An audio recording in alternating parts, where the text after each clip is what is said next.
But look, what did it take for us to get to the point of an apology? We had to threaten a lawsuit, Jesse.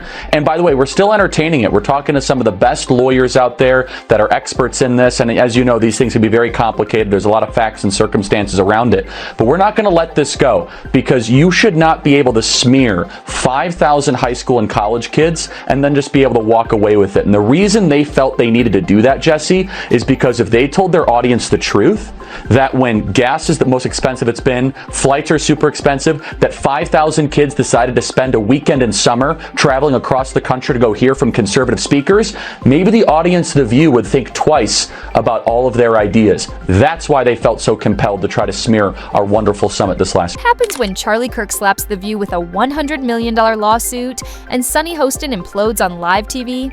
You get a legal circus, a daytime soap opera, and a comedy special no one asked for.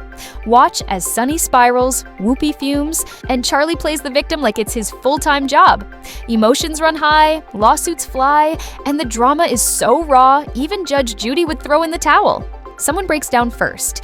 And spoiler alert, it's not the legal team. Charlie Kirk's the founder and CEO of Turning Point USA and the author of the new book, The College Scam. So, Charlie, do you accept The View's apology? I mean, regardless of whether or not I accept it, the question is, do our students accept it? That's really what's at heart here. They went after our 5,000 students at our event there, of high school and college kids. And look, I get attacked all the time. People say false things. I'm a public figure. But when you go after 16 and 17-year-olds that travel from across the country, that then have to live for the rest of their life with a shadow over them because someone at ABC says that they might be linked to AL, the glorious $100 million lawsuit, a number so outrageously huge, it feels less like a legal demand and more like Charlie Kirk's fantasy budget for a private island, complete with its own MAGA-themed amusement park. Or maybe a fleet of luxury jets on standby to airlift him out of the chaos he's gleefully unleashed. The sheer audacity of the sum practically screams spectacle, evoking images of ego, excess, and a blockbuster-level thirst for attention. It's not justice, it's showbiz wrapped in legally disgusting, gross elitism and her complete out-of-touch nature with respect to the rest of the world. Sunny Hostin goes on The View and decides now would be a great time to dump all over the so-called uneducated. What we did not have is white women who voted about 52%, right, for Donald Trump. Uneducated white women, is my understanding. You have Latino men actually voting more for him, and you have and black men was not the story. We're not the story here because they voted almost. They're the target of this over-the-top legal spectacle, The View, that televised tempest in a teacup posing as meaningful discourse. Less round table, more chaos chamber, where thoughtful conversation is bulldozed by emotional outbursts and every topic feels like a national emergency. It's a daily theater of dramatics, where celebrity fluff is spun into moral crises and political chatter devolves into personal vendettas.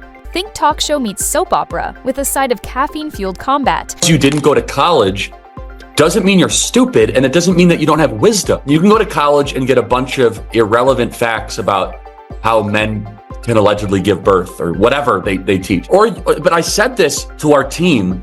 I said working people, the muscular class, including working women, they are so in favor of Trump and they don't want to be called stupid.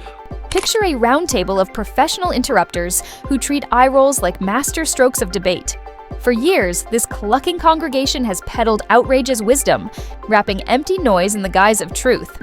What they call conversation is often just synchronized gasps and pearl clutching at any whiff of dissent. Think less dialogue, more dramatics. But now, finally, someone's decided this circus needs a fire marshal. Who are in the front of turning out there in front of the conference with anti-Semitic slurs, and I think it's important that every single person that attended that turning point, every Republican speak up against the because against the flags that were waved. You let them in. President, open your You let them in and you knew what they were. Right.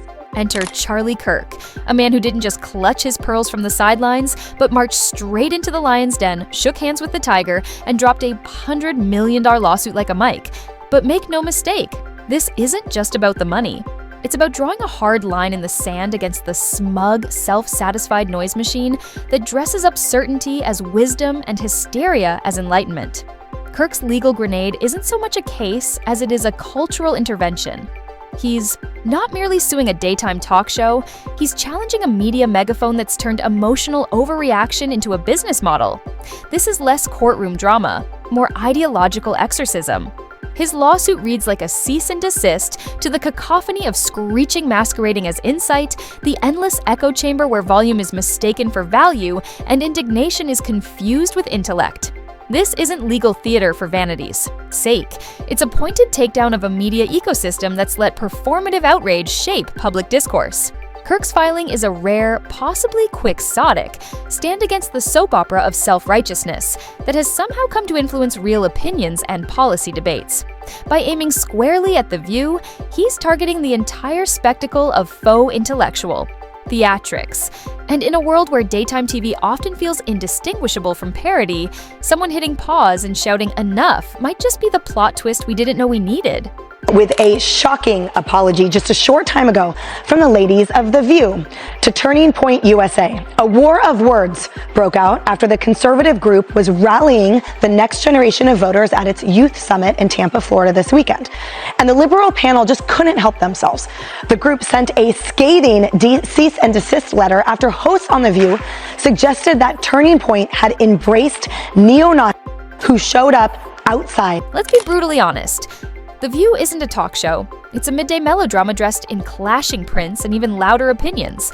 Less a roundtable, more a carousel of sanctimony where facts are gently massaged and opinions are flung out raw, then dressed up with a sprinkle of moral superiority.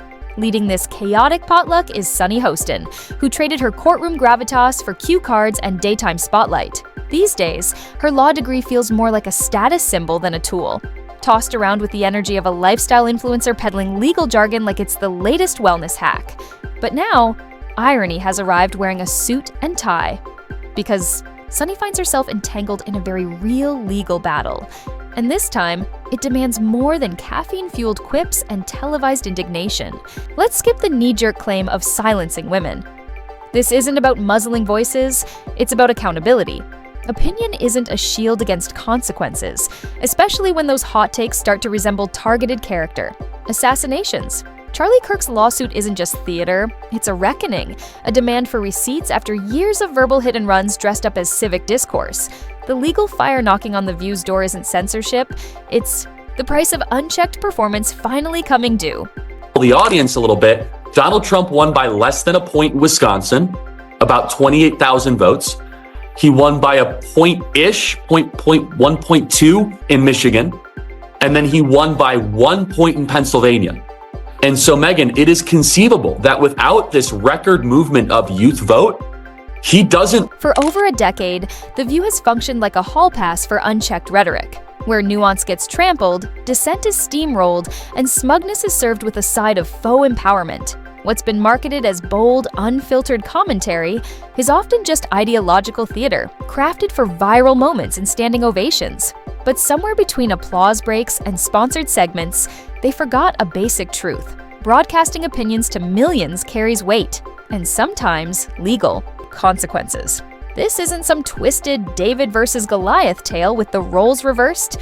It's about a media machine that's grown far too comfortable lobbing accusations from its cushy studio throne without fear of accountability. Now, someone like Charlie Kirk is pulling the emergency brake, pulling back the curtain on what happens when performative punditry collides with real-world consequences. He's not launching a culture war, he's ending a charade. He's doing what countless viewers have quietly hoped for, forcing reckless rhetoric to face a reality check. In a media landscape cluttered with clickbait and callouts, truth can't be optional, and neither can responsibility.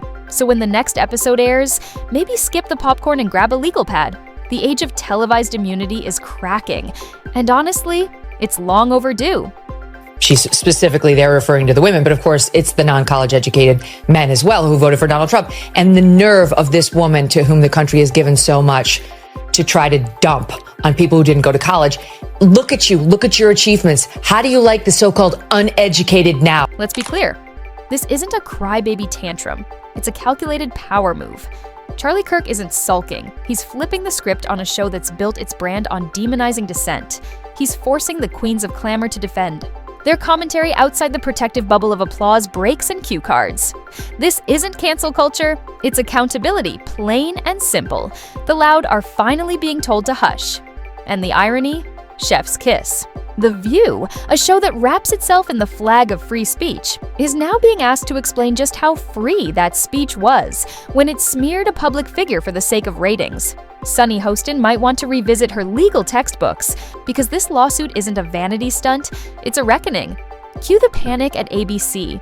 Legal teams are now combing through years of smug sound bites and casual slander like they're sacred texts. Producers are scrambling to find a way to pivot the format without using it as a weapon of mass misinformation.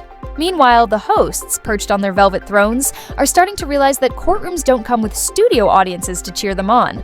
And oh, the content. For years, The View has packaged self-righteous outrage over latte orders and sweater choices as urgent discourse. Now, the drama's real.